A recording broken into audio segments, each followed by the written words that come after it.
కళ్ళు కైపెక్కించే పోకళ్ళు కాటేస్తే కాదంటానా ఇప్పుడైనా వయసేమైనా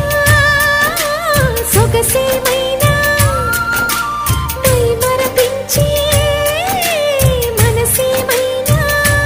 నవ్వు నవరాత్రి నీ కోసం తీసుకువస్తున్నా మైనా ఏమైనావే